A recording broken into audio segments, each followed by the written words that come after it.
There we go. Test, test, test. And it looks like we are live. Hey, everybody. Hope you guys are all having a great day today. Sorry, as soon as I started talking, Loki, of course, brought his toy over and wanted to play. Guess he gets jealous. Probably smells something on me. But anyway, I hope you guys all had a good day today. Sorry I haven't been able to stream over the past few days. It's been kind of a nightmare around here. I had my sister over for Thanksgiving break, but while she was here, had like a pipe break in the house and like part of my house flooded, so I've been kind of working with that. Now it's next up is getting people to come in here and to dry all the wood in the house. So it's been pretty much a freaking annoying time for me. As far as Bitcoin's been concerned in the overall markets, they really haven't changed all too much since we talked last time. But nevertheless, let's talk about what's happening now, what's going on, a little bit of CZ news maybe. But ultimately, you know, what are the technicals showing us for right now, okay? Now, let me hop over here to my middle display. Sorry, Loki's over here trying to play. There you go.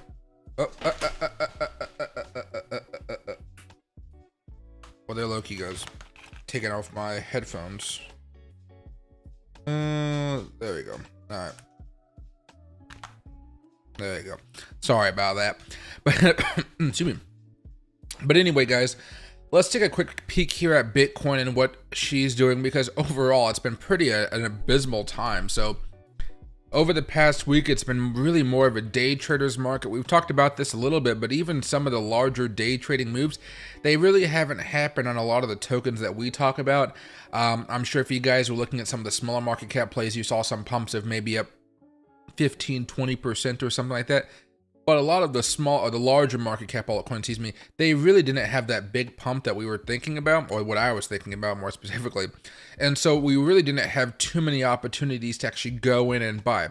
So as far as Bitcoin right now, you guys can see we did make another new high for 2023. That was great news. But what happened? We really didn't follow through. And now a few days later, we're back down here to the 20-day moving average. So we have to be very careful at this point if you guys are swing trading any longs, because again, if Bitcoin does come back into this contact with this 20-day moving average, you guys can be expected there's going to be a lot of volatility. Let's say that Bitcoin breaks down below the 20-day moving average tomorrow. There's a good chance we're coming back down below 37,000, which is just 159 bucks from where we are. Really back down here to like $36,000, maybe upper $35,000 range, which would definitely not be a good thing. One of the things I'm watching for here is just to see, even if we do break down below this trend line, or excuse me, this 20-day moving average, is there a chance for us just to hold this trend line, consolidate for a little bit longer, and then try to have a breakout? And that breakout, you know, coming over the next week and a half or two, that's really the only scenario I see for us to be very bullish if we do break down below the 20-day moving average here, okay? Now, going back over to the weekly chart, still, we're not looking too crazy. Again, like, it's a lot of just waiting and being patient to this point. There's no big signals coming over here. Everything is still as bullish as it was before. You're seeing a little bit of a slowdown in the momentum in the MACD, but ultimately we haven't seen those crossovers just yet. Perhaps if you guys go with some other settings, you guys might. My stochastic is set for a little bit more lag to smooth everything out. Maybe if I add another one here, maybe there's more of a bearish move. Oops, whatever that was. Stochastic. No, even this one, the basic stochastic, it's still not giving you any real signals here.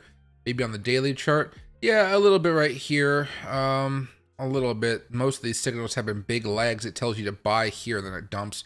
It tells you to short here, then it pops. So the regular stochastic has not been good for Bitcoin right now, because Bitcoin hasn't been following those natural technicals that we all love. I know I've talked to you guys about this for a while now, how I thought the technicals were more bearish, but every single time I was like, okay, well, it looks more bearish right here. Okay, I'm gonna hold off on buying stuff for now and just see what happens. We pop back up. Oh, it's looking pretty bearish here. Oh, we're just gonna pop back up. Oh, it's bearish here, pop back up. You know, even if I call it a day ahead and we have a larger move, it's still not following through, so to speak. And so every time I've been bearish over these past few weeks, I've just had to throw my hands up. And again, even over here, right before Thanksgiving, I put out a video saying like something like, I was wrong. Bitcoin still, even if the technical stayed down, we're still finding these ways to pop back up. And this is where the scenario comes in. Even if Bitcoin does have another bad day and maybe we close back down below the 20-day moving average, Is there an opportunity for us to pop back up again? That remains to be seen, but it's been happening so often that it almost is scaring me out of doing any long-term shorts at this point, or heavily positioned shorts, I should say. Because, again, let me go over here to maybe the 1 hour chart on Bitcoin. And then what I'm going to do is take off all the moving averages except for the 20. And the 20, I'm actually just going to make this go from chart to the daily so you guys can see where that line is. We barely broke down below it a little bit today. We managed to have a breakout after having a reversal pattern. You guys can see these two buying opportunities, I guess, right here. If you guys wanted to buy, I guess you guys had a few hours of day trading in you. We broke down below it over here, and we've been down below it here and a little bit over here. Historically, I mean like the last few weeks, every time we've come back underneath it on the hourly chart, we've had some really strong rebounds. 1, 2, you can consider this a whole thing a rebound, or even just that small one. Rebound there, and now we're coming back down again. Potentially, we could have a larger move, but those larger moves are not from like organic buying. Those are from whales coming in and buying up large amounts of Bitcoin really, really rapidly, causing the price to go up at a rapid pace and then making some, small but decent new highs for the market as far as Bitcoin in the year 2023. Ultimately, I have to say this is a big old fat, I'm still like bearish. The technicals are still telling me bearish, but I can't like just tell you guys that and move on, because every single time I've said that, it's been the same thing. You know, we're having divergences. You're seeing the MACD over here coming down continuously. It hasn't been good. If the price action keeps on going up, it's just the divergence is growing. But at the same time, I'm not willing to make many trades on this. I'm only willing to buy just because whenever we have these crash events, the buying opportunities seem to be good. So I wouldn't necessarily be long Bitcoin here. I would just be waiting for opportunities to arise, potentially if Bitcoin has a crash. Usually when Bitcoin has a crash, I like to look at the 15-minute chart. The last time I was with you guys, we did a day trade live together with, a couple $1,000s at a 50x leverage or something like that. And that trade ended up working well. The only reason I had to close it was because I was done streaming for the night. But you look at those 15 moving averages after a crash. Let me just go over here, add that back over here. Let's add this back over to the chart, shrink that back down. After these crashes, we talked about buying it as it broke out. I bought it a little bit preemptive just because I had a feeling it would break out. But again, it ran up and hit our target. The target was 36,500 or 400. Well, somewhere around here, from here to here. Maybe one of you guys knows. But it matched that, and that was a nice little easy profit. But that's a day trading thing. That's what I'm looking for, because again, it still looks bearish. It's just that every single time we break down, there's been a very strong support level, and they've been the whales have been buying us back up. And if you guys get caught in one of these moves, I know it doesn't look like a lot, but most of the time when I'm day trading, it's something like this to here. That's 1%, 10x leverage, 10% return back on my money, and I'm perfectly fine. If I short, I'm losing 10%, I'm perfectly fine, and life goes on. In this scenario here, we saw a breakout, change of character. Within a few minutes, it's up 1%. A few minutes later, it's up 3%. Shorting can really hurt you if you're doing leverage. I want to say leverage here, but most of us are using leverage these days. So just be aware of that. Got creamer in my coffee, and apparently my throat is not a fan of it. But yeah, so watching it closely. A couple other things just in case you guys want to know. Looking at some of these moving averages, we're about to have a death cross here between the 20 and the 50. Not really something I care about all too much, because we've had it before and it doesn't really seem to make much of a difference. We have been consolidating long enough where the 200 though on the 4-hour chart's coming back up. That's where I'm saying, that might lead to a little bit more of a disaster scenario where we actually do have a full-on breakdown. Usually the times we've had this, there's been a lot more volatility over the following weeks that actually drives Bitcoin down. That's something I'm more concerned about. But again, we haven't seen it yet. Maybe there'll be an opportunity for Bitcoin to pop over the next few days. Even if we have a rough day tomorrow, maybe we bounce off of it, then we soar to the heavens, because that's what Bitcoin's been doing every single time we have a crash. It just gets bought back up. I'm excited for what happens next, but I do expect no matter what happens, you guys are definitely going to want to have your price target set, because there's going to be a very strong increased level of volatility, I would say, over the next 48 hours. Going back to that Bitcoin, plus or minus $2,000, $2,500, that's the type of move I expect to be seeing here pretty soon. Altcoins, on the other hand, of course, they really aren't as lucky as Bitcoin, as far as, if Bitcoin goes down, they go down a lot more. What we've seen happen over the past few days was a false breakout with Ethereum.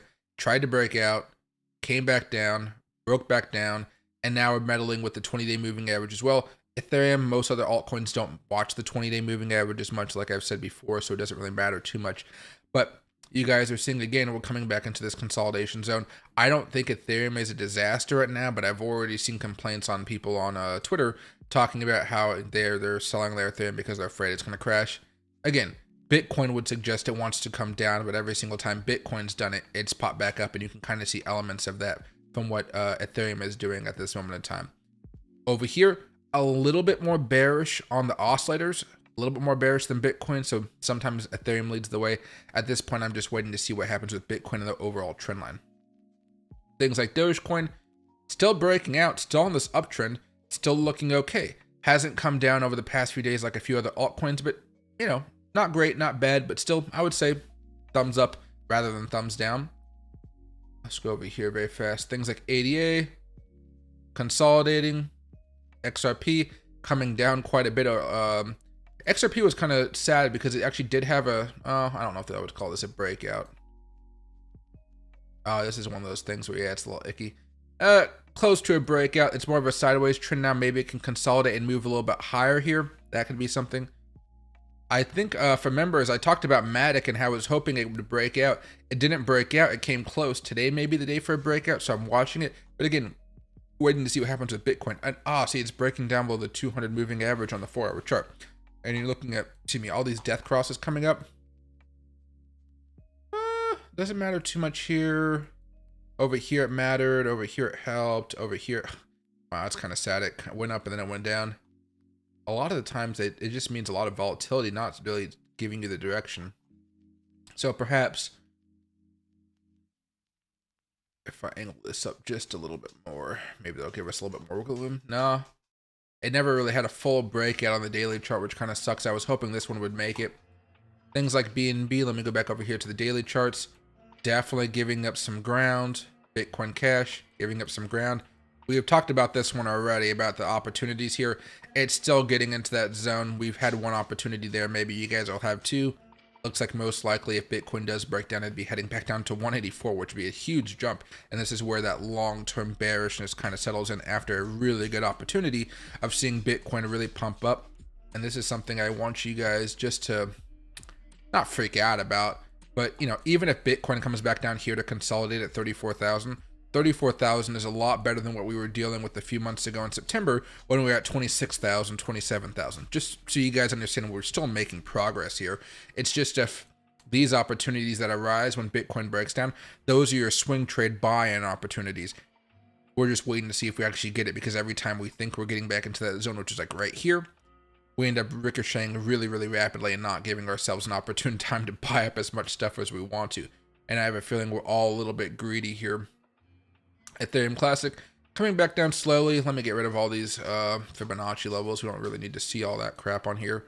But overall, still in these pretty steady downtrends. There are some things holding up. Other things are not. Litecoin here trying to make a comeback, but I guess Litecoin's always been Litecoin, really, right? Most coins look like Filecoin here, though. All right, nothing too crazy. I told you guys this. I told the members this, but the other day when I was on my computer, I was looking at some of the trades and I was doing some dollar cost averaging here as far as long-term portfolio. And Loki caused me to hit this button that says close all positions. So all of my positions that I bought back in October, they're pretty much all gone. So I've had to rebuy into everything, which means I rebought into everything at vastly greater prices. So I still have the profit here, I guess, like the overall profit. But on the other side, like now everything is going to be negative until we have our next big move. I'm not really too concerned about it because a lot of the time when you do dollar cost averaging, you are negative for quite a bit of time before you make that move. But from now on, when we see some of these things, you better believe that there's going to be a lot of red and a lot of nastiness in these charts. And I'm still going to be buying into it every Thursday, just so you guys know. But I mean, if I just zoom in here, you guys are going to see ARK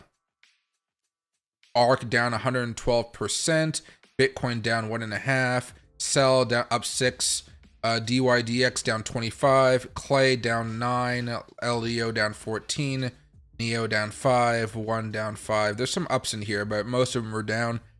I'm okay with that. You're seeing overall, if you look at this whole position, it's only down 133 bucks. Somehow I feel like I'll survive. But yeah, it was a sad moment for me because, as you guys know, Loki likes to jump up here. And yeah, be careful of this button. I don't really ever click this button ever, but everything just went and disappeared. So just in case you guys are wondering why everything looks kind of reddish now, I guess there's still some green, but mostly reddish. It's because of that. I was mad, then I was like, okay, I'll survive. But just so you guys know. And one last thing here before we start talking a little bit more casually and going over some or whatever you guys want to talk about primarily. I thought this was interesting. Binance founder Shengpeng Zhao ordered by judge to stay in the U.S. ahead of his president sentencing. So that means he'll be stuck here for the next few months. I'm going to Seattle a few times this month. I'm hoping to run into him in some random crypto event. Maybe he'll be there. I don't know, but it'll be interesting to see. I'm going to maybe 2 crypto events, I think, in December. Maybe one November 30th and one December 14th or something like that. So maybe there's an opportunity for me to run into him. If there is, I will take a picture with him and share it with you guys. Just so I can have fun with it and say, hey, I know this guy, or I've seen this guy. I probably would not actually know him. Short term here, guys. Bitcoin's trying to have a small reversal. I'm hoping it's just, I'm thinking it's more of just a peak here before we continue to just move lower.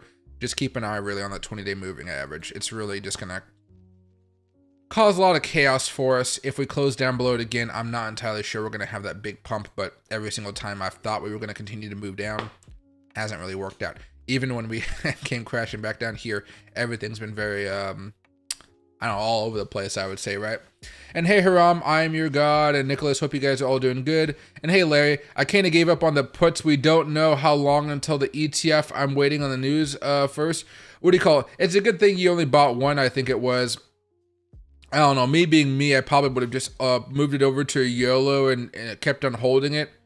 Let me see. What's a good ticker for...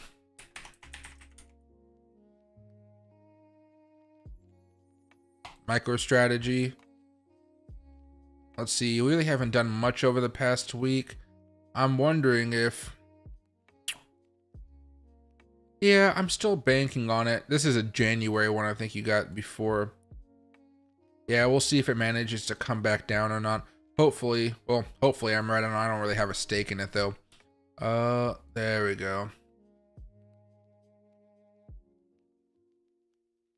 Again, but like again with Bitcoin, every single time you think it's coming back down, it still finds a way to pop. Even over here, it still came up again, which was freaking annoying.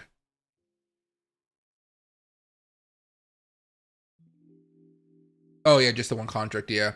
And hey, Danny, hope you're doing well. Bitcoin has just been fading all the bearish signals. Yeah, exactly. And if you guys know me, I'm a bearish signal guy. I like to buy a position or open a position, and I usually just like to hold it. This has not been the time for people like me to shine with my trades.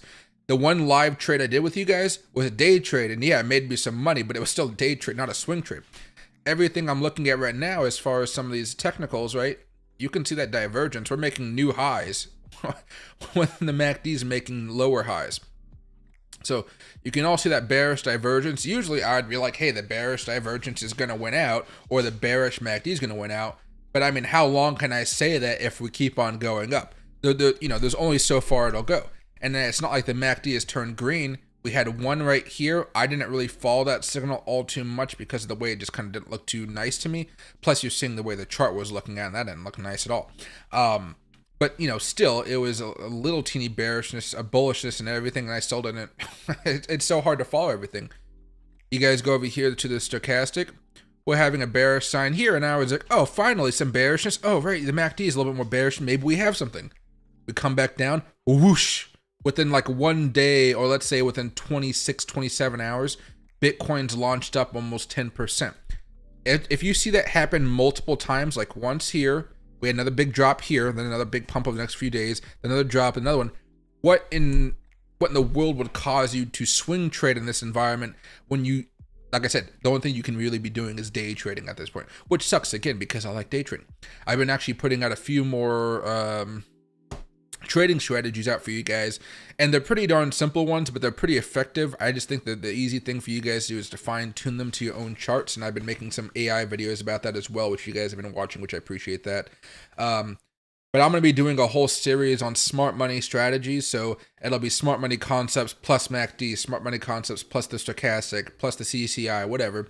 And then you guys can use some of those and add the indicators together, make your lives a little bit easier, and just kind of wait for those signals. One of the problems with my trading style is I have to be very patient. I have to wait for the setup. So when I see things like this, I'm like, okay, I short, we hit the order block, and then I can take my, I can take my profit. But typically, I would like to be holding this for a little bit longer time. I'd probably be holding it for like a week or something. So when I hit my price target, I was only able to get out about 50% of my position because I was hoping it might come down even more. Nope, hit the stop loss, which still was in the profit, of course. But again, it's just what I'm hoping for and what I'm expecting are not occurring because the way the way Bitcoin's just slapping everybody. And you think like, shorts got slapped here, bulls got slapped here, shorts got slapped here again. Shorts got slapped, bulls got slapped right here because nothing's happening. And so now we're just kind of waiting to see what happens next. It's a pretty miserable experience for swing traders right now. I think it's been a really good time for pundits because while we're at least consolidating here, everybody gets an opportunity to say, hey, I think we're going this way. I think we're going this way. For me, I just have to say again, I was wrong again because, again, every single time I pick a direction, we go there temporarily, but then the reversal is so strong that I'm just like, well, we didn't see the follow through that I was hoping for, and that follow through is really why I see profit for most people out there. Think of options. You have the breakout, you buy the momentum of the breakout a little bit, but then ultimately the next few days, that follow through is where you make a lot of the money. Maybe it's easier to show you guys on stocks because I am traditionally trained on stocks. I think Apple's always a good example. This is an Apple daily chart. You'll see a casual breakout here, buy right here, the follow through, and you have the crossover here, which is bullish, the MACD crossover here, bullish, everything pointing up, you buy and you're good to go. You could do this with most things out there, even something like Tesla, which I really don't like trading because it is more difficult, I would say, for me to trade. You have a breakout here on the MACDs, you have the crossover signal here, buy signal here, right? Dumps back down, you wait for that change of character because it is Tesla, and then you're looking at a little bit of profit here. But it's not as much as you would hope for. This is why I don't trade Tesla all too much. But again, you see the breakdown here, bearish, breakdown. You can play that, but then you don't want to play it honestly because it's dealing with earnings. Go over here to Microsoft, buy signal here, buy signal here. You can go along with that if you want to, only because we are looking at something of a breakout. Oh, I should move this down just a little bit. Breakout. Sometimes it takes a while. Earnings pop up and then a follow through. Sometimes it's just kind of wacky that way. Maybe you're looking for a follow through on the moving averages and things like that. But I like to trade that follow through because typically I'm an options trader, which means I'm kind of hoping that the move is a little bit faster than this. And that kind of always concerns me a little bit as well. So again, got Meta. Oh, we don't need this. This is for a previous breakdown. Meta, buy signal here, follow through. A couple days though, but then the follow through kicks in and that's where you make the big money. We're not seeing that ultimate big move coming, which is really ticking me off here. Not really ticking me off, but it's boring. And who wants to be bored? Nobody wants to be bored while trading cryptocurrency. Everybody wants Bitcoin to go up and have a good time.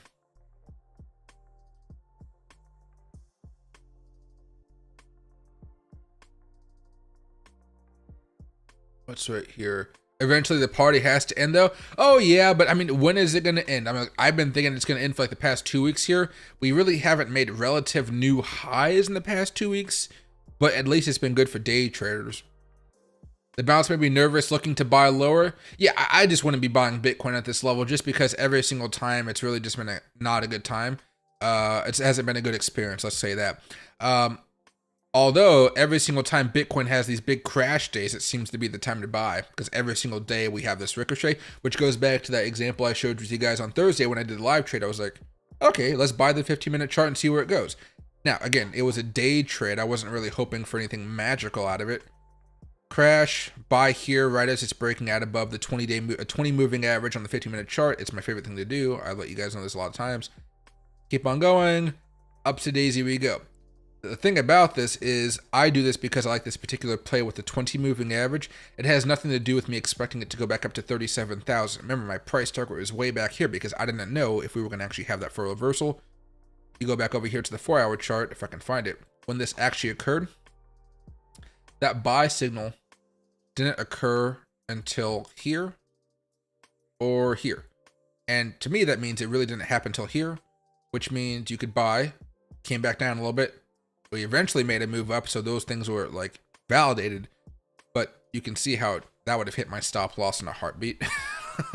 I guess if I was swing trading for multiple hours, I guess it wouldn't have, because my stop loss would be all the way freaking down here. But you know, I would have had a tighter stop loss because of the vast amounts of volatility that we had been seeing. And you could already see us breaking down here. It probably would have been right down here. So there's a bunch of different ways to look at it at this point.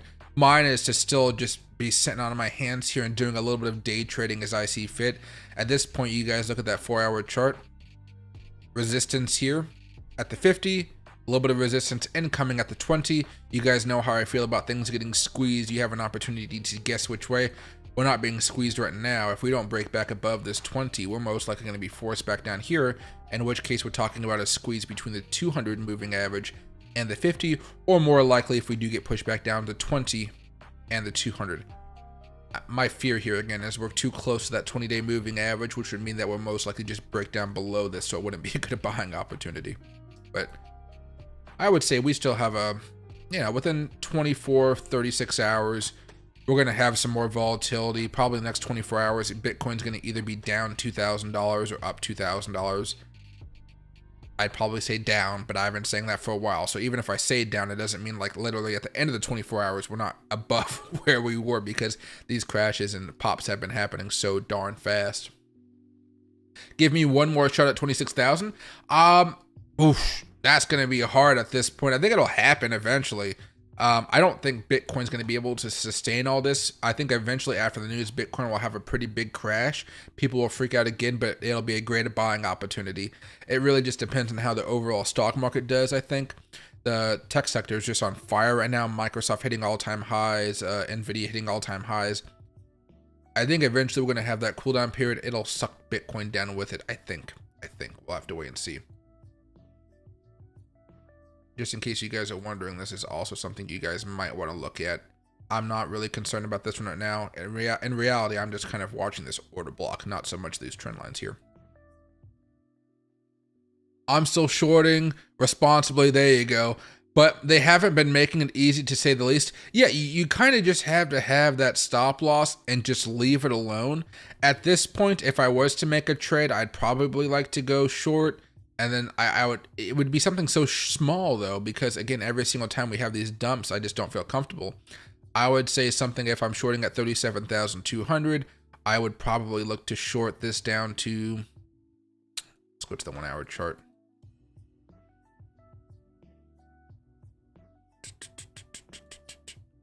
$36,500 down here.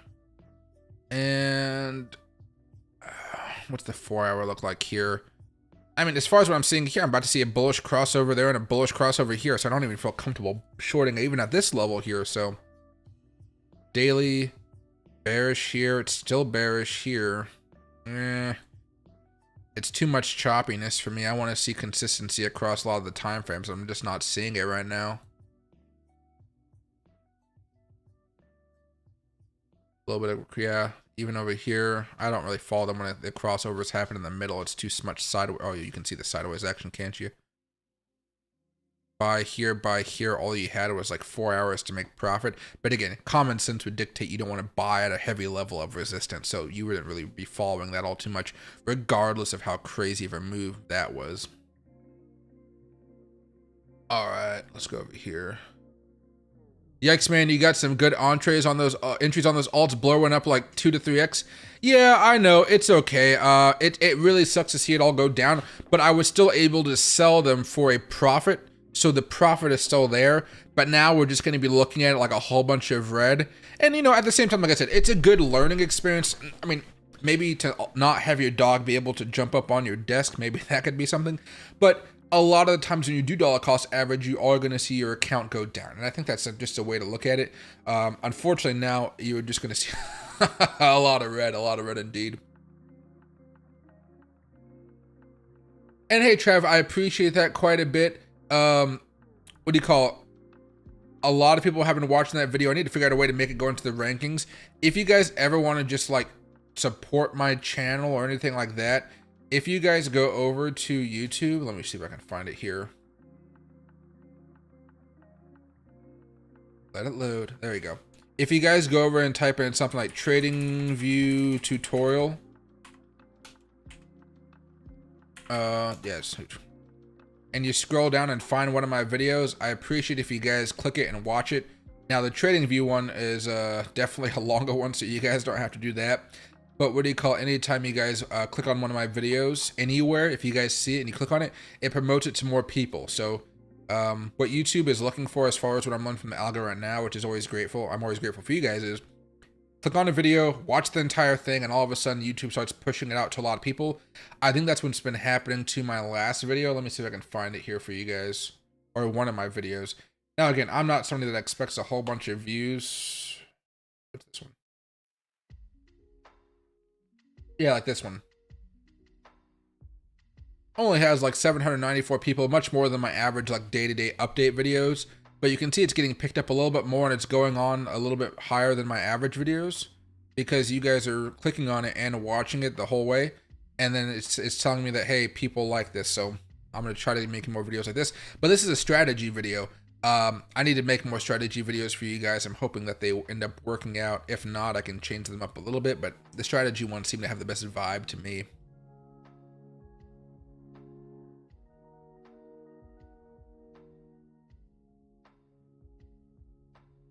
And hey, Michael, yeah, exactly. I mean, we could definitely go back to the 38,000 right now, have a nice little bounce. The momentum on the short term would suggest that we are going higher.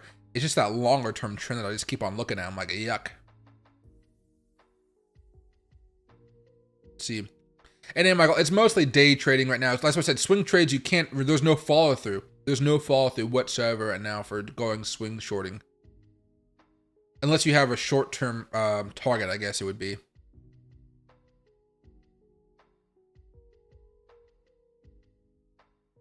Anyway, with the demand price for lithium dropping, any thoughts on scooping up the miners? To me, it's a yes, but only for long-term type of plays. I think we talked about something similar. It might have been Can here with a firm. When you get something like that, it's usually just a firm isn't totally different type of concept of company, but usually, yeah, I would say, yeah, just buy them up. I mean, I'm still buying up uranium companies, and uranium has been going up over the past few quarters. It's just a buy and hold. I'm kind of waiting to see what happens. You know, they're talking about the mining out in somewhere in the western United States. I think it's like northern Utah, southern Idaho. I forget exactly where it's at, but they're looking to, if they found, I think they found lithium over there. If you can find out who has access to that, I'm pretty sure hedge funds have already done all the work for you, so you'll probably find some article about it. I would be scooping up a little bit of them for like a 2 to 3 year hold to see what happens. I expect if there is a Republican president in the White House, Trump, Nikki Haley, DeSantis, Vivek, I don't know who else is in, Christie, something like that, I'm sure they would approve everything to actually start building the lithium here. I know it's really bad for the environment, which is why I say probably a Republican president would have to be in there. But I think you would see the stocks related to lithium that actually have ownership of that plot. Those would actually soar up to really maybe even new all-time highs. So I'd be looking for those ones or trying to find out if you could find information about those ones. And Max, yeah, if Bitcoin breaks down, I would expect a lot of other stuff to follow. At this point, the breakdowns that we've been seeing have been really short-term, and they've been causing altcoins to have those same short-term drops. Go over here to something like Matic. Right? Now, let's see if I go right here. Within 1 day, it's dropped like 10%. I guess at the max, it was down like 11.5, almost 12%. Same thing over here, 8%. The next day, probably just a couple percent, something like that. But within the swing within 2 days showed us that it went down as much as 15%. So that's kind of the scariness that would happen. Of course, you see how we have these little rebounds, still not making higher highs here, making lower highs, which isn't very good. At least Bitcoin is at least going sideways. You would see a lot of those altcoins break down for sure. Usually those are going to be something of a better buying opportunity, though, I would say. You're looking at golden crosses here, golden cross that did happen there. More buying opportunities as far as I'm concerned. Bitcoin, if we break down, again, it could be a nice buying opportunity. Hopefully we can actually not have this consolidation, because I think if we do end up breaking down, all it is a consolidation period before the next breakout. But how long would that take? A lot of people would probably close up some longer term positions and then wait for re-entries just to make sure they can have a better time getting into it. That's kind of how I feel about that right now. But it's just more consolidation, or we've had enough consolidation. 37,000. You go over here to the 4-hour chart. 2 crossovers looking pretty nice incoming. 2-hour chart, already had those crossovers here and here. They're actually just happening now. And maybe we can have a larger move back up here towards 37,474. After that, we're looking at a lot more resistance as we approach 38,000. But, you know, we'll have to wait and see how all this pans out. I'm not taking many big chances at this point. I'm taking some day trades, and that's pretty much all she wrote. Day trades are nice. Let's see right here. With the demand price for lithium dropping, any thoughts? Oh, sorry, I already saw that one. Do I think Ethereum Classic has a chance to back at all-time highs? Yeah, but I wouldn't expect it for quite a bit of time. Usually when I think about all-time highs with altcoins, if it's an older altcoin that was around during the 2021 altcoin season, I would typically say you're going to need Bitcoin to hit all-time highs again. Even if it doesn't hit all-time highs, you're still going to be looking at a lot of money. But usually with things like Ethereum Classic and things like on Robinhood or some of the larger cryptocurrency apps, those have a really good opportunity of making all-time highs.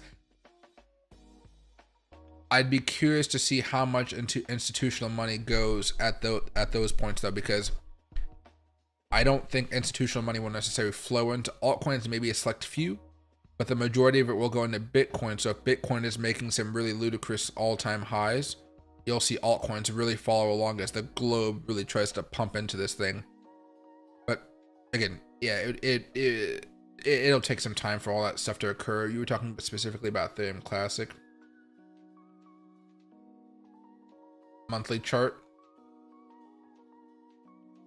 You can see we're in a general downtrend, but we've slowed down over the past year or so. I mean, this is last June, so, you know, June 2022, yeah, over a year. And now we're slowly trying to have a breakout out of this larger level of resistance, kind of around 22 bucks. If this does occur, you could see a pretty nice move. But let's say we don't get all the way back up here to all-time highs around $182. Let's just say we get back up here to 46. You're still going to be looking at a decent profit there of 147%. Again, all-time highs, that's netting you 900%. But don't be afraid to take some profits up here, especially if Bitcoin at the time is looking more not necessarily bearish, but just kind of more sideways, and you're kind of wondering what to do next. Locking in those profits is going to be a huge thing. Going back over here, as far as Ethereum Classic is concerned, it's definitely had some larger moves in the past. From the lows over here, 200%. It's really not known for going parabolic, I would say.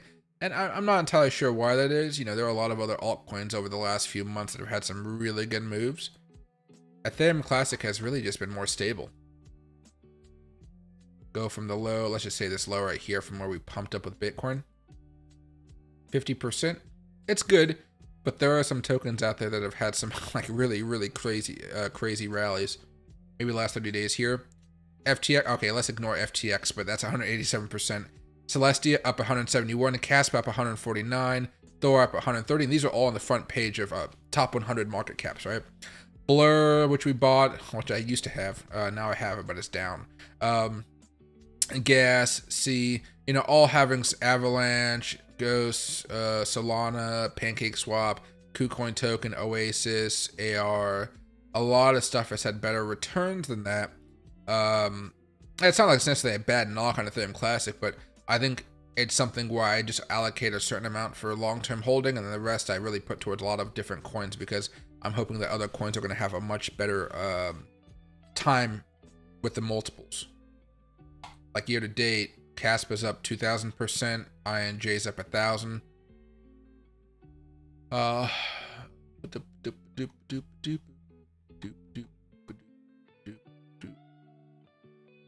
And Ethereum Classic is up here year to date 17%. So not as much, and maybe that means it could have another big pop down the road. But yeah, a few different things here have really just not been having the craziest year to date action, which again isn't terrible, but you know, you hope it would outperform a little bit better here. Usually I'd like to think of those as just springboards, so I'd still be buying. I'm just not buying as much.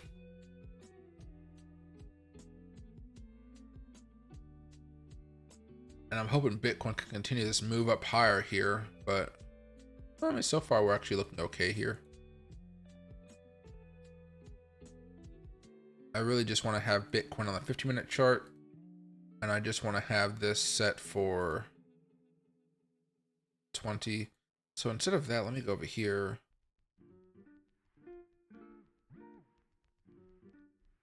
Can I copy that? Oh no, it's got to make another one.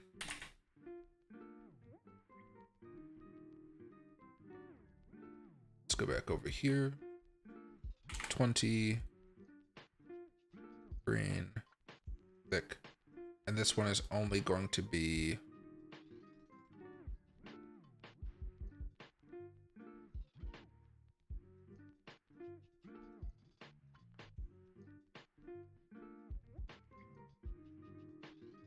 oh.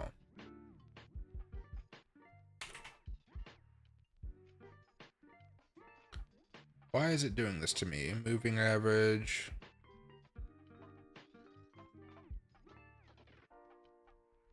Was there an update or something to trading view? I see moving average simple, and I see my moving averages up here. MA, yeah. Moving average. I don't know why this one says MA and these ones say SMA. I'm assuming they're the same thing. So let me go over here to 20. It's still following the same as okay. They just did a small update here and it's confusing me. And so instead of having this, we're just gonna have it at the bottom. Alright, let me turn this off for now. But that's really what I'm looking for right now. If Bitcoin starts to break back down below that, then I'm more concerned. Until then, we're kind of just waiting for Bitcoin to show another opportunity for a smaller move up. Let's see. But we're going to need to have an energetic pump up, because every single time we have these moves up, it's done by rapid movement. There's no steady growth like there was back over here. It's rapid. And I think rapid is what we're going to have again if we want to see those larger moves here. We check out the overall markets. I mean, the Dow's still breaking out. I mean, it's still continuing that motion after it had a breakout there. NASDAQ broke out a while ago. NASDAQ's making all-time highs regardless of the economy. SPY over here breaking out, hitting resistance, but SPY's almost close to all-time highs as well here. Yeah, all the bullish signs right over here right before the breakout. You know, you're seeing some of these have face some resistance, but not too much. If these things can make another leg up, I'm pretty sure Bitcoin can, and try to break it back up again here towards our 40,500 target. I mean, it really could go even higher than that, but I'm not trying to get too greedy here. Let's see, is anything actually going well today here? UFO is up a little bit, but everything at this point is kind of in this temporary waiting position. And I guess that's okay for us right now, as we're just being patient, but oil's come back down. Yeah, oil's back in the range we were talking about last summer, because we were talking about this breakout, but I thought this breakout might continue. I guess I wasn't expecting the softness of the economy to have such a large impact. Word on the street is that the OPEC meeting was the OPEC meeting was suspended or postponed. 'Cause I think the OPEC meeting was supposed to be held in September. I think it's supposed to be held in October. So we'll see. I mean, it's still a long way away, but I think it's I wonder if there's any more news about it.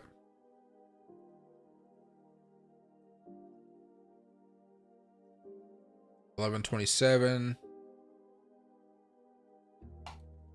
Here we go. There's a few of them all were posted over the last couple of days. Oh, this is from Routers. Oil on track to snap losing streak on hopes of further OPEC plus cuts. Yeah, this is what I think is probably going to happen next. Versace, Ray-Ban. Yeah, we already talked about him selling stock and things like that. Hey, if e-commerce stocks rally after Black Friday, shoppers spent record online. I think that's a good thing. I went to the mall to get a good idea of what was going on this Black Friday. The mall, I wouldn't say the mall was packed by any stretch of the imagination, but you did see some people there.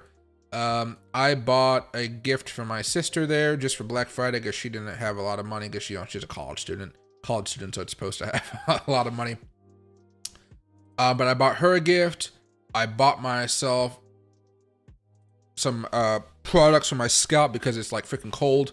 And then I went to, Black Friday shopping at that DXL store that I like a lot. I bought this shirt actually there.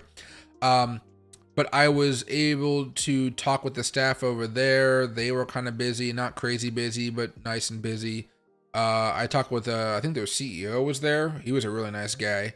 But usually the manager that helps me, she helped me get an overcoat, which I was really excited about. So I got a new overcoat, which is being shipped in the mail sometime next week, I think. Oh no, I actually paid for like fast shipping, which I normally never do, but I don't know if you guys come out. It's like I'm in the 20s at night over here. So if I go out and eat, if I leave the restaurant, it's like 20 freaking degrees. It is freaking cold.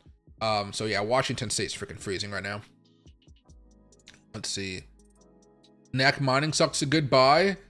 So mining stocks aren't necessarily too much about the technicals, but we could break them out.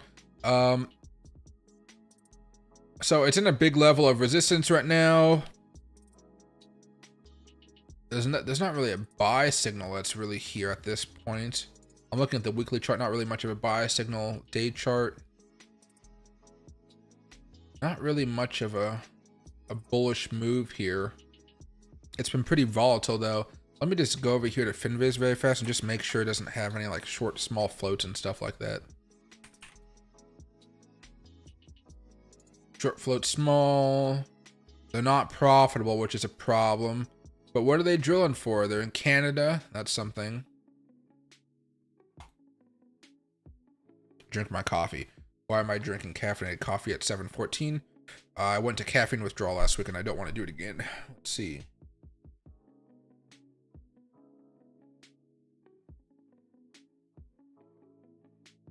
Copper and gold. Okay, gold is getting more expensive. That's good. Let's go over here very fast.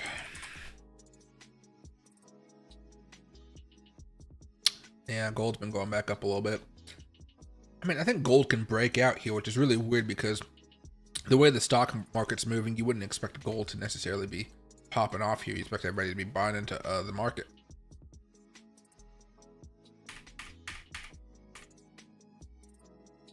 I would say possibly as a longer term hold, you could be buying into it. Usually when I see stuff like this though, I mean, it's come down a lot since it first IPO'd up here on $5. Let's go back over here to this. Oh wow, it hasn't had a thing since 2017. So yeah, price target $2.50.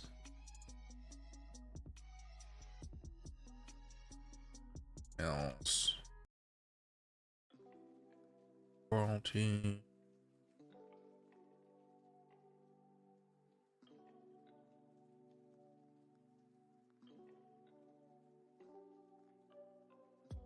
Not really much here.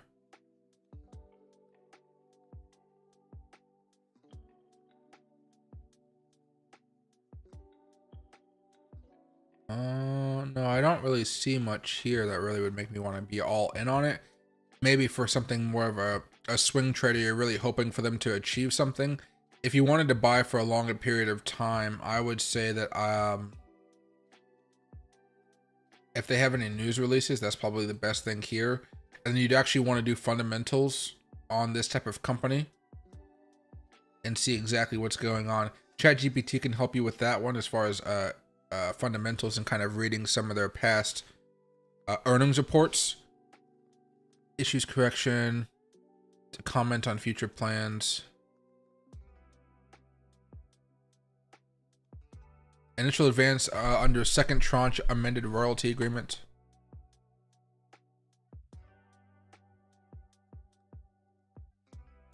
Only $2 million.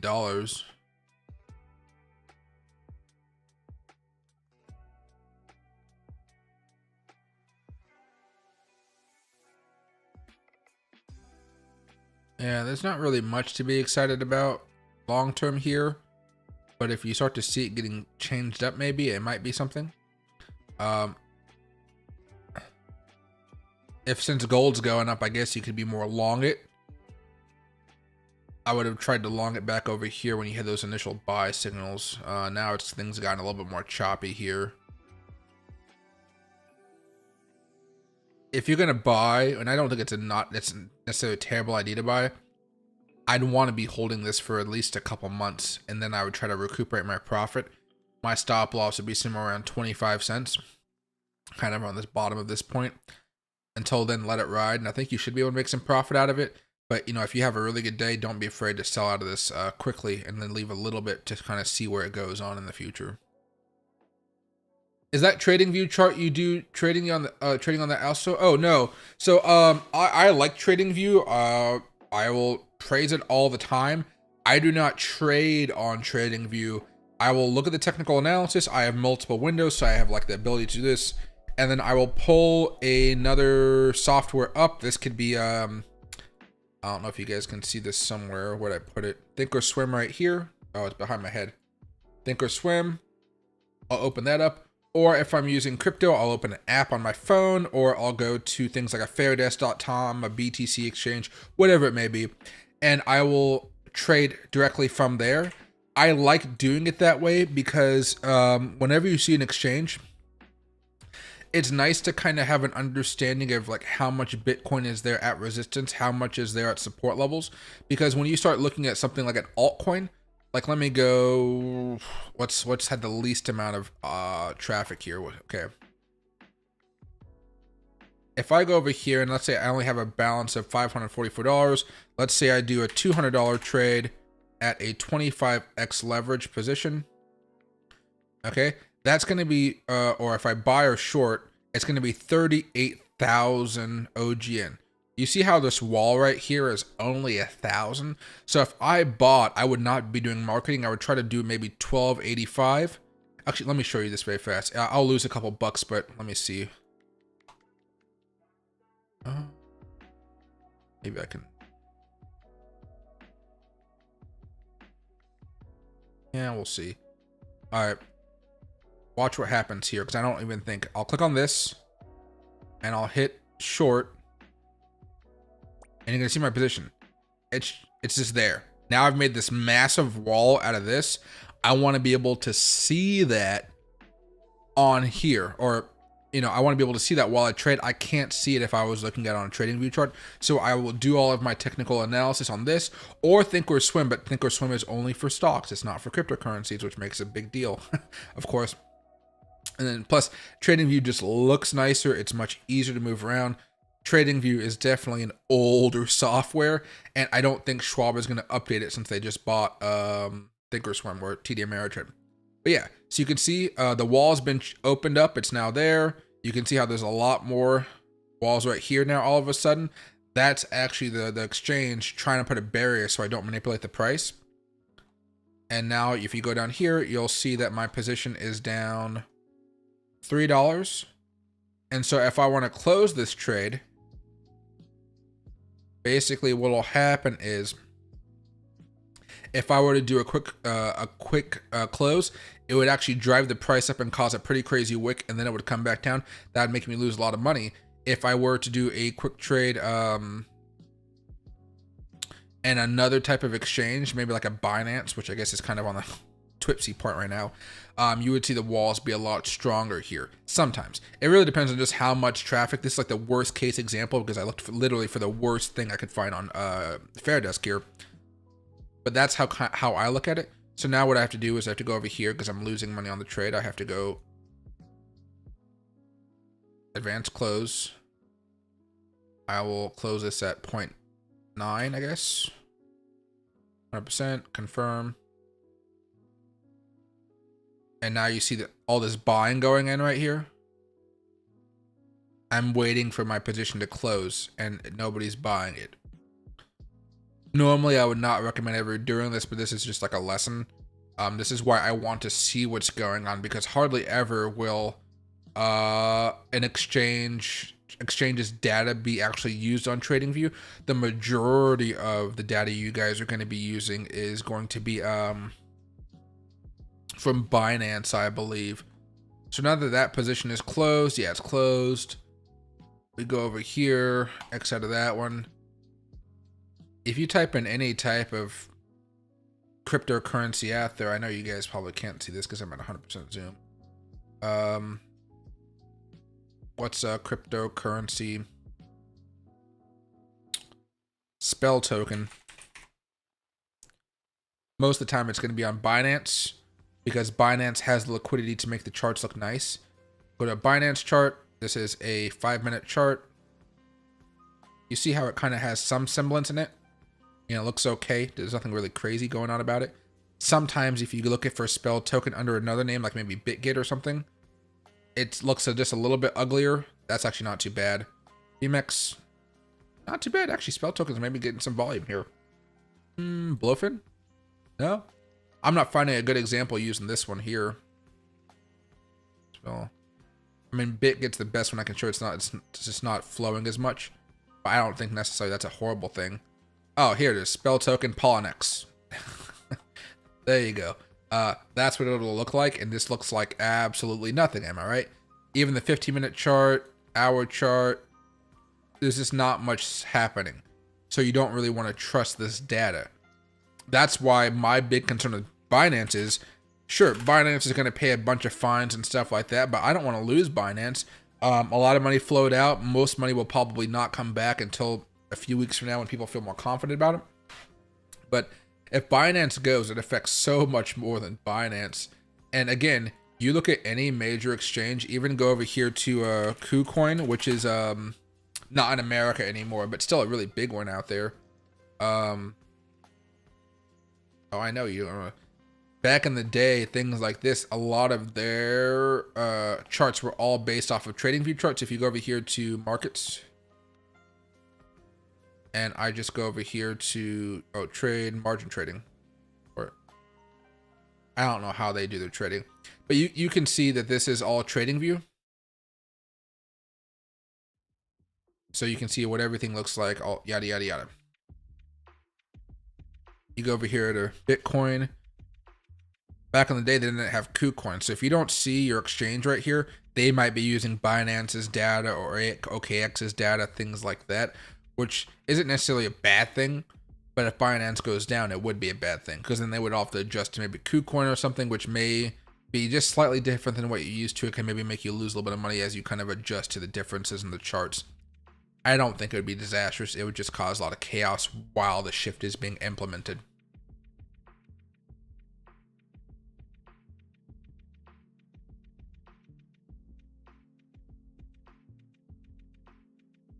See, freaking awesome, man. I want to get more smart with that kind of stuff.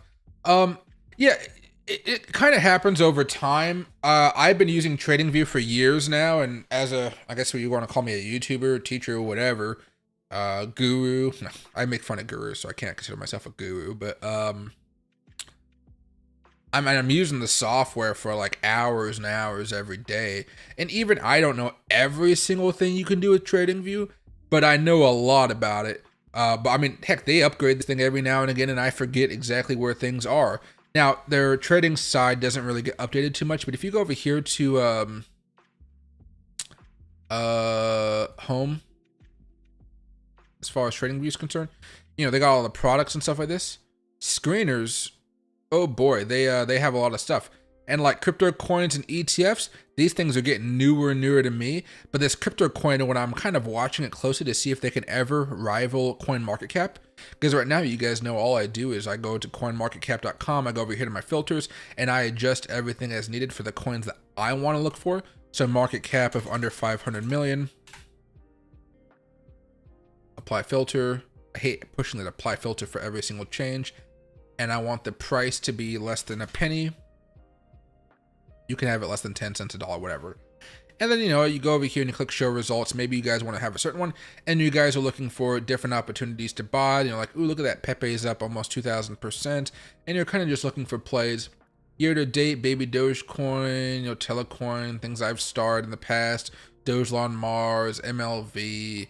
You know, these are all things that you guys might look for. STMX is my personal favorite. I put the most money behind this one so far. It's been doing fine. Spell tokens up a teeny bit here. Sidious, I like the name Sidious. Up 700% here. So, you know, you're kind of just watching and playing around. Even UFO Gaming I've did. Reef is down 28% for the year. Xeon is down 77. Starlink is up 27. You don't buy everything, but you can kind of build your list off of this. I'm kind of wondering if, like, eventually this gets better. I know it. Oh, you guys can barely see this. Oh, if you guys want to, Cyber Monday sale, it ends pretty soon. I totally forgot about this. I already have the premium plan, so my current plan has 402 days remaining. You can like double down, I guess, and buy multiple premium plans at the same time. Or like buy one, you can buy another one, then buy another one, which wasn't really sure could actually happen. But yeah, it seems like it doesn't matter because I got the Black Friday sale myself. You know, you guys know how much I use TradingView, but literally, if I add it on here, it'll give me 798 days to buy it again. So I'm wondering if you don't, you know, it's pretty interesting the way they kind of did this year. I think because everybody was really just making new accounts and stuff, and I guess they were probably ticked off about it. But if you guys want to, you guys can still sign up. I have links down below if you guys want to. If you guys don't. Back over here very fast. You can go for performance. The performance tab is really my favorite so far when I look at the cryptocurrency one. See, like Solana, 450% year to date. You're seeing some really cool things. 5 years, Solana's up 5,000%. I don't necessarily look for tokens that are up this much over the past 5 years. Dogecoin up 3,000. Link is up 4,000.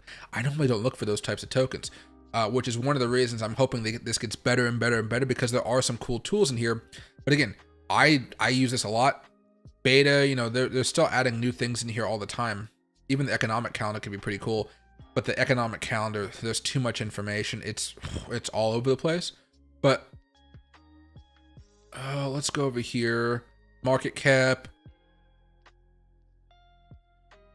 10 million to 100 million. You can customize it. I just want to be lazy. Come over here.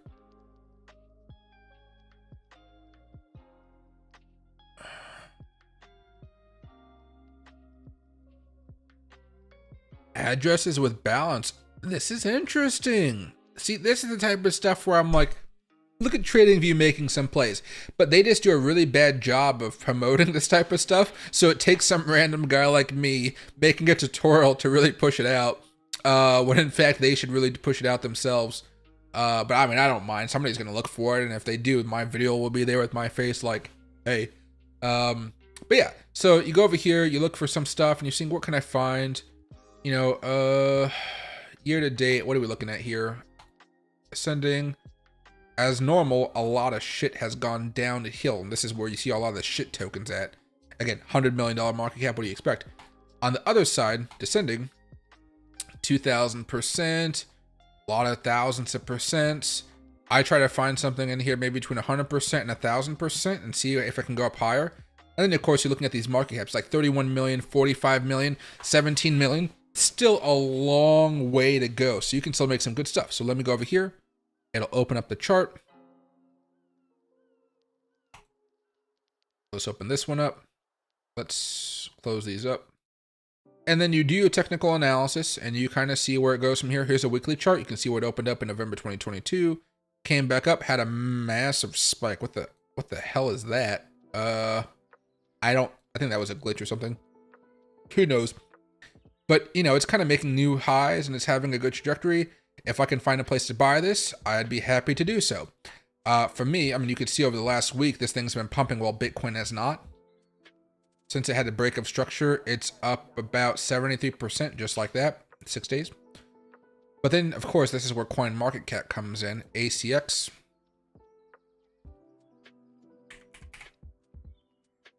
And so I haven't found a way for TradingView to do this just yet. Contract, you have a website, community, Twitter, ideas, if somebody's talking about it, that's cool. Indicators, that's just an ad. Yeah, you really haven't found a place to buy it just yet. And this is where you go down here, and all you do is you just click on markets, and there you can find the places you can buy it. Gate.io might be the top one, MEXC over there, BingX is another one over there, but maybe on page 2, OpenOcean. Not really many opportunities to buy it just yet, but again, it has momentum. I'm sure if you go check out more information about them, they could be doing good stuff. They're not promoting me whatsoever, but it's just kind of an example of how you can use TradingView to do a lot of cool stuff that you might not think about, but like it happens when you're just spending so much time. The bridge Ethereum deserves, you can kind of read more about it, yada, yada, yada. Go over to their Twitter account. 62,000 followers. They just tweeted 5 hours ago. I mean, they're promoting, they're getting likes as they post. They're, you know, I guess for their type of thing, they're flipping. Things are working out good for them. You know, that's the type of stuff I guess you could hope for. And you can see the messages. Everybody's excited. They're hyped up. That's a community that normally you like. Now, again, it is a low market cap coin, so it can go up very fast. It is more risky to buy into such a thing. But, you know, just spend a few minutes and kind of look for what you want and, you know, $20 into it, see where it goes. That's why I like, you know,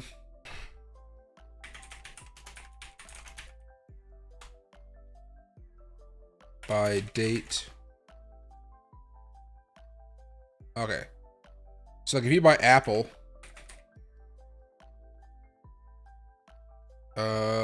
March of, how long ago was Apple a stock?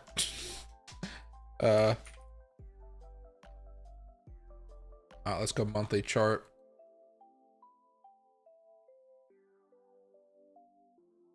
All right, let's say you bought Apple after their IPO when they were crashing and burning, and March of 82. This is an extreme example. Oh, but we already have March, so that's kind of cool. 82. Let's say you just plopped, again, like $20 into it. We're not like trying to go extreme here. So you put thousands and thousands of dollars. That $20 would have turned into $5,540. Annual rate of 26%. Total increase of 27,600%. For holding that long, you can expect some really good returns for a cryptocurrency, but it'll all happen in those altcoin seasons. But I think you get my point. Like, just toss $20 in there and see what happens, and you might be able to get a couple thousand% back. You know, if you hold for a cycle, maybe up to 5,000, 6,000, maybe 20,000, something if you're really, really lucky. But you got to be really, really lucky. If you invest like $50, this is why a lot of people like me, we hold for so long, because we're believing that it's going to turn out to be like a legitimate stock market. It's a cryptocurrency market, but with the globe involved, not just America. Put in $50, or let's just, yeah, $50. I don't want to go any more extreme than that. You know, that turns into like 13,850. Things like that can be good. And of course, every time it goes up, you can sell some, buy more as it comes back down. There's lots of ways to kind of add to this. But if you're just being lazy, a lot of times just buying and holding works out. The reason that I hate the modern stock market so much is you don't really have as many opportunities like that, because you already have these established giants in this tech world. AI is going to make another revolution, but you have to be able to buy some of those, how do I say, you have to be able to buy those stocks right when the IPO. Most of the time they already have a massive valuation when they IPO, because everybody's already bought into them. And, you know, you kind of just chasing at that point. So you're dollar cost averaging for a few years, and then you start to see some really good returns. But most stocks these days are coming in with some really high valuations. And you always have to start thinking about WeWork and things like that. WeWork and things like that.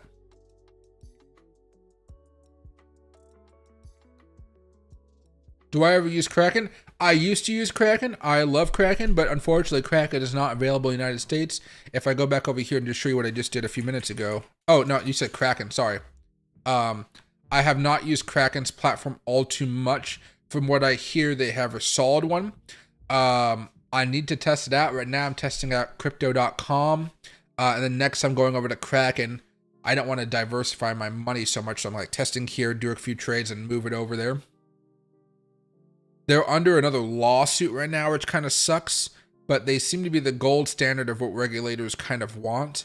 But the fact that they're allowing us to trade different cryptocurrencies, I guess, is just the thing that the SEC is really ticked off about. But I like Kraken a lot. I trust it. I haven't spent too much time using it since 2021, 2022. So they were doing things a little bit differently back then. I don't think they had as many options for trading, but they were still good back then. So I would assume they only got better with time. So I would at least encourage you to try it out. At least try it out and see what you think yourself. But yeah, I've heard good things about Kraken. I haven't had a chance to test it out in the last couple of years though.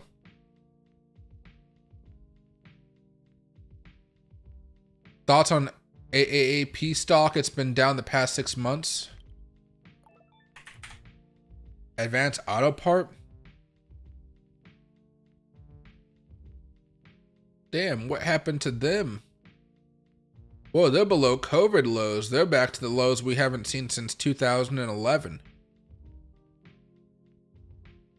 Okay, so this is not really much a technical thing at this point because it just seems like it pops up for a little bit, crashes back down.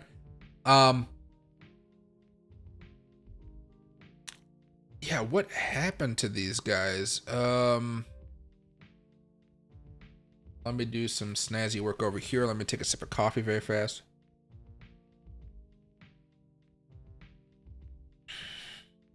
I'm gonna go over here to ChatGPT and see if I can figure out some data from the last earnings report, because it seems like earnings are probably gonna cause a, yeah, earnings are a big reason to why this thing has been coming down quite a bit.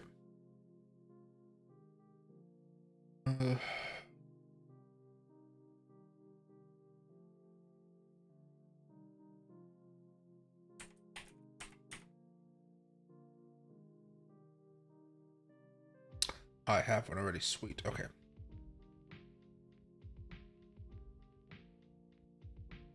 There we go. Let me uncheck the other ones I had. Oh no, I didn't have any others. Okay.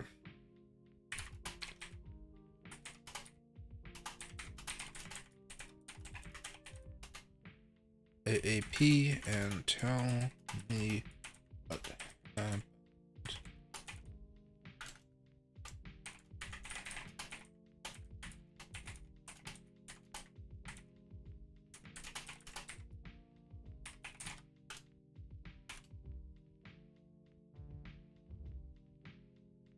it's looking it up right now. We'll see what it comes up with, but yeah, that thing has been just hit hard. Short term, wow, MACD somehow turned bearish after, I guess, yeah, it's been following momentum. If you wanted to buy, you could. The stop loss would just be the lows you saw over here. That'd be like 47.66, risking about $4 or $5 a share. You could. The way this has been going, though, I'd just be very hesitant. I would like to see some more established moves, because even the last golden cross here didn't mean squat. It still crashed down. Had another golden cross over there, still crashed down. Golden cross right there, still crashed down. This thing is a freaking nightmare, isn't it? Let's go over here. Okay. Net income of $110 billion. It looks like this figure presented before the provision of income taxes with 36 billion. The billion or million? Yeah, 46 million. Okay.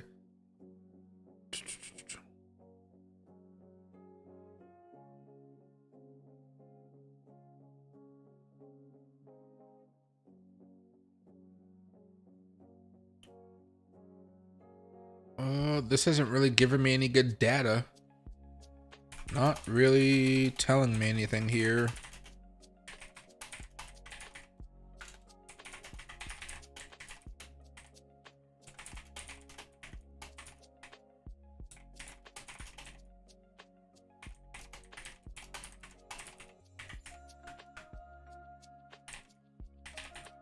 I'm just telling it to find me the bad data that would make investors worry.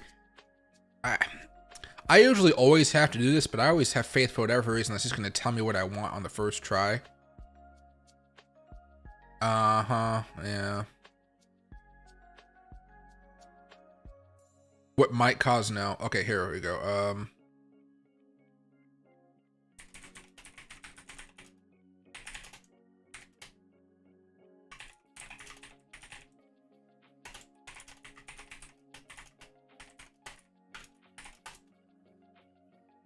Let's see if this will help us out a little bit more.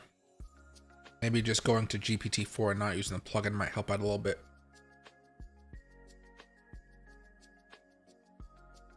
There we go. Okay. For the third quarter of 2023, Advanced Auto Parts reported an adjusted loss of 82 cents per share.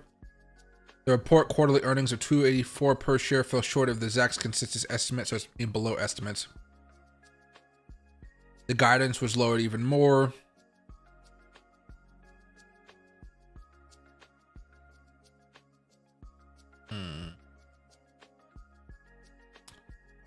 Why is this happening?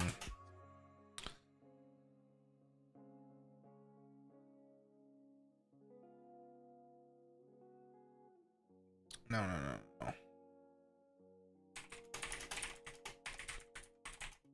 Beyond what you have said already. More like, are people just buying in other places or what? I always forget how many times I actually interrupt ChatGPT while working with it.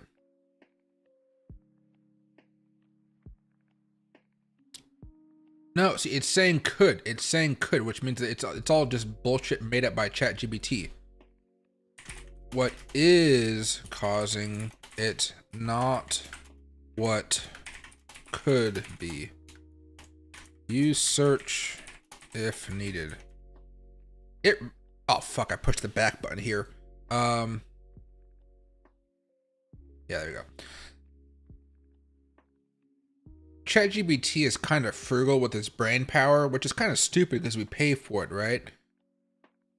I really wish it would just do its darn job, but sometimes it needs a little bit of a push. Like, I literally use ChatGPT to build prompts to talk to ChatGPT to make sure it doesn't do this, which it'll help you do, but my gosh, it just takes a few minutes. It's visiting Seeking Alpha, Finance.Yahoo, and I think Zacks was the first website it looked checked out.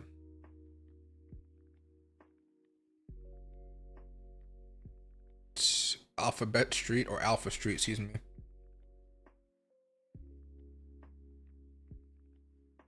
I mean, it's searching all these places and can't find a good reason. So it just seems like there's poor management at this point. They're having trouble turning it around.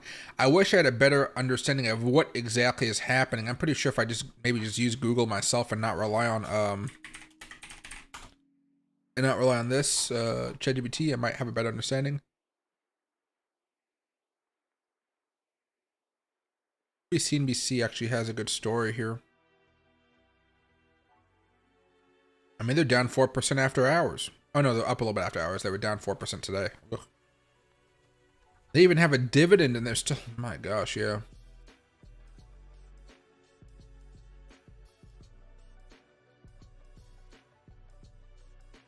Yeah, quarter three looked like a abysmal time. Maybe a little bit better in Q1, but what's going on here? Why are they losing so much money? You would have to legitimately read their earnings report, and ChatGPT can't even find anything usually. Oh, here we go. Change in inventory reserve, excuse me. A key factor was a change in the estimate for inventory reserves, which had a one-time impact of approximately 119 million. This adjusted significantly affected the company's gross profit, leading to a decrease of 16.3% compared to the same period in previous year. Increased product and supply chain cost, operating loss, net cash and free cash flow decline. They have less cash to spend. I'd like to see why this is, but the first two are a little bit more reasons why I guess it's been coming down for a while. But yeah, personally, I'd steer clear. If you're looking for something a little bit more bullish, you could buy right now, but just have that stop loss around $47 or so. Here's Bitcoin on the 15-minute chart here. Small downtrend before hopefully having another larger move up. How long have I been trading? Oh, it's been like 5-6 years now. I mean, so I went to college and like I started college in 2013. In 2015, I started to trade.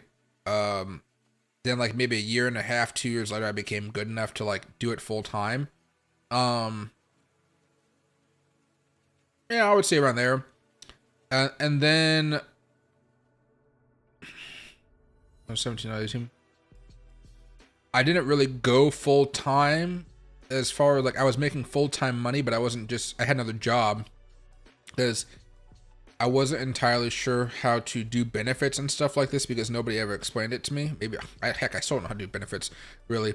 When I had my corporate job in downtown Seattle, they paid for my transportation into work, which meant like I got like a train ticket, so I got free ride up to the train.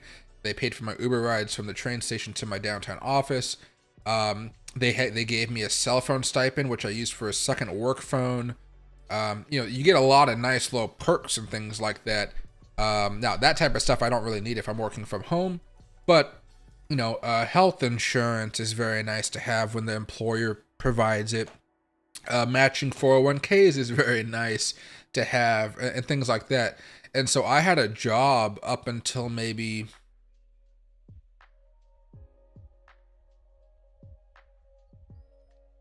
2019 or so, and then in which case I was trading and I was just doing work for fun. I had like clients and I had my own little business running along where I made the majority of my money trading, but I had this thing where I needed to talk to people because I usually just don't have many friends out there. And then COVID hit and I pretty much just like stopped doing all the other work. No contracts, no nothing. In which case I just tried to do YouTube for a little bit and YouTube took off. But when I started YouTube, I just had a gaming laptop. It was a really sophisticated gaming laptop, but I was using that for trading with a couple monitors. And then once I started doing YouTube, I needed to get more monitors, like a big desktop computer, nice cameras, $400 mics and all that type of crap. But I've been trading for a while. But my first couple years trading were not that profitable. The thing that got me into trading was Robinhood of all things. I like the opportunity to try to trade, and I got sucked into penny stocks like most do when they first get into stock trading because they want to make money fast. I got lucky on a penny stock, really, really lucky, and it made me a lot of money. And then from there, I lost said money over the next year, and then I learned how to become more profitable by taking all those losses. Let's see. My bad. I thought it was AutoZone.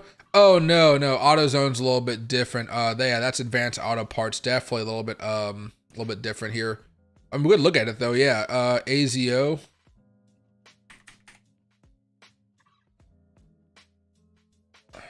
You would expect this to maybe be doing a little bit better, right? Yeah. So yeah. Actually, okay. So honestly, when we first talked about Advanced Auto Parts, I thought it might be a little bit more like AutoZone, but I don't really know much about Advanced Auto Parts and what their actual business is. AutoZone, it kind of reminds me of O'Reilly's. This is actually something doing a lot better. Can I make this? There we go. Now, one of the reasons they're doing so well right now, and you can see they're close to all-time highs, it's kind of one of those weird reasons, but think about it like this.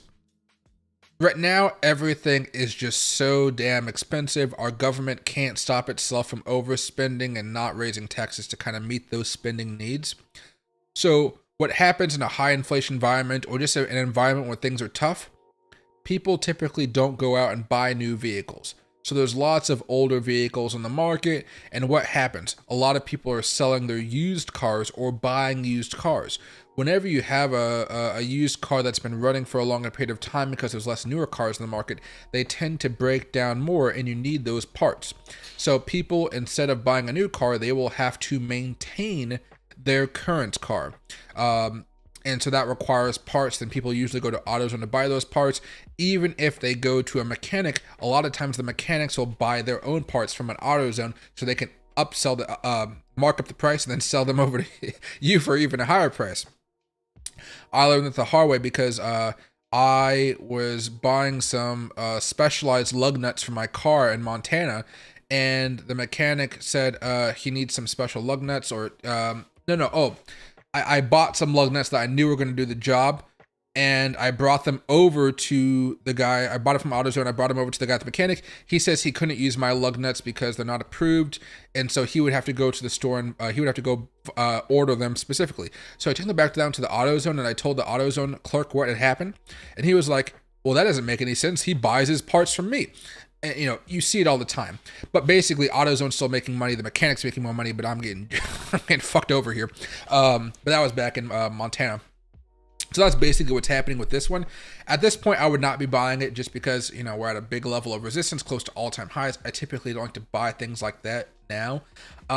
If it was back over here, perhaps, I only think the economy is probably going to get worse, but even in economic times, it still does have some pretty bad moves down, right?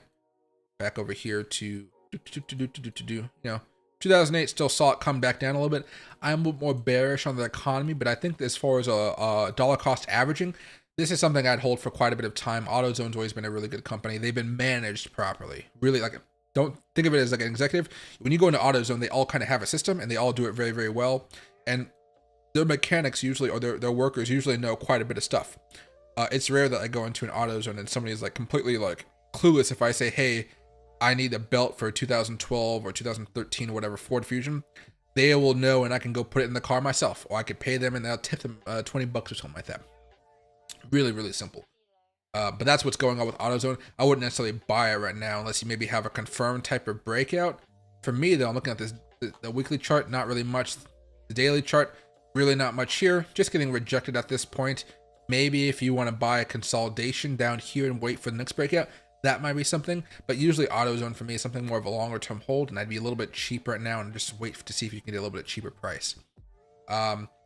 It's another reason that you see a lot of people redo their homes because they're staying in their homes longer than they thought they would. So things are starting to break down a little bit, and then they have to, you know, they have to pay to get everything fixed. They have to get a new coat of paint, all types of stuff that they never thought they were going to have to do because they didn't imagine themselves living in the house for more than like 5 years or so.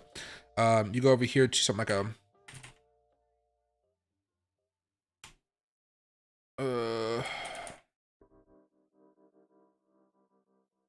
what is Home Depot's ticker? Oh, it's just HDGs. I used to trade Home Depot like freaking crazy. But still same thing with Home Depot. It's come down from those crazy highs of 2021 when everything was going crazy with the, you know, the government pretty much just tossing money out there. But it's not like it's back down, you know, too much. It's still well above the COVID times. So now you're looking at some death crosses kind of looming here, which is kind of scary. But people are still spending money on their homes. Everybody's just worried. People are running out of money slowly. That's what's happening. You see the economy kind of getting smaller and smaller bit by bit. What do people cut first?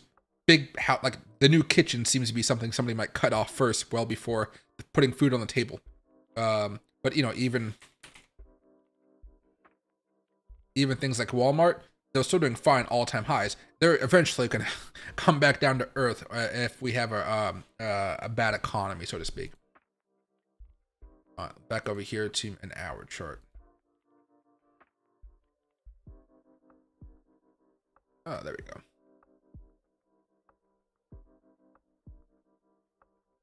Hey, Rob K. Advance. Oh, yeah. I don't think... I know there's no O'Reilly's that I live by. For whatever reason, I think I've just always gone to AutoZone. I've always seen AutoZone. Like, AutoZone always seems to have a more streamlined approach. Like, the way their aisles are set up. I walk into AutoZone, I see exactly what I want, I buy whatever I want, and I walk out. O'Reilly's has me walking in circles a few times before I find out exactly what I'm looking for, which is kind of annoying. But I think I just stopped going to O'Reilly's because of that. But usually O'Reilly's has the friendlier staff. AutoZone people, they're nice. O'Reilly's people want to have a conversation, which I kind of like having a conversation. If you guys hadn't noticed, I like to talk. Most AutoZones have a commercial department. I would definitely expect that. And I would expect them to make some really good money because those markups that I get at the mechanics, oosh. And hey, Gigwise, remember, Mike, I used to be a manager at AutoZone? Well, there you go. See, you understand my pain. Well, you probably don't understand the pain of getting up. Well, I guess we all expect that. We have all been upcharged or marked, having a price markup or something with parts coming from a store. But I used to date a girl in Montana. I can't believe I used to date this girl. It was after I broke up with my ex, and I was just kind of flinging around for a while. Mid-20s or something. She was an employee at an employee at O'Reilly's, and she was the delivery driver for that commercial department. So pack up all the tools and move everything else out there. I don't even remember her face, but I remember parking in the sketchy parking lot that they had, so I can go in there and use her discount when I was fixing up my old Ford Explorer. And that Ford Explorer was like from the 1990s. So it was very easy to fix up because like old cars, you could literally go in the engine and like figure out what's wrong, tinker with it, fix it, and you're good to go. Modern engines like mine, freaking sensors to pull out, all types of crap that I just never really want to do. God, yeah. You ever blank out parts of your memory just like, oh shit, that did happen. Yeah, she was a freaking crazy one though. All right, but I'm gonna end the stream on that note right there. I'll be back later on tomorrow to kind of wrap everything up though. I'm just not too confident about where Bitcoin is going right now. I'm hoping that we can have a little bit more of a bounce going into tomorrow. At this point though, I'm just not really taking many shorts. If I take a short, it's going to be a little bit more of a short-term thing. And I'm hoping that, we do see that type of reversal soon. Unless, we see that reversal over the next 24 hours, we're most likely crashing back down a little bit, which doesn't mean we're going to continue crashing down to 35,000. It just means we're most likely going to have a lot more volatility ahead, because every single time we've talked about downward moves, sure, we had one here that we called it moved down, but again, it spiked back up so fast, it gets kind of scary. We talked about going higher here, crashed back down, came back in, it popped back up, a whole bunch of other stuff. So I'm not even going to try to make a confirm like you should do this, because I honestly just don't know at this point. And hey, Rob, I'm still a manager at AAP, and we have bundle specials for shops on breaks. And with the way things are now, depending on the vehicle, the prices are almost the same as the shop's price. Oh, wow. That's actually crazy right there. So hopefully everything turns all right over time, but it just seems like bit by bit, we're seeing the economy kind of slow down just a tad here. But I'll see you guys a little bit later. Thank you guys so much for watching. And I'm going to try to stream twice tomorrow, because I think we're probably going to have a little more volatility. So get ready for that.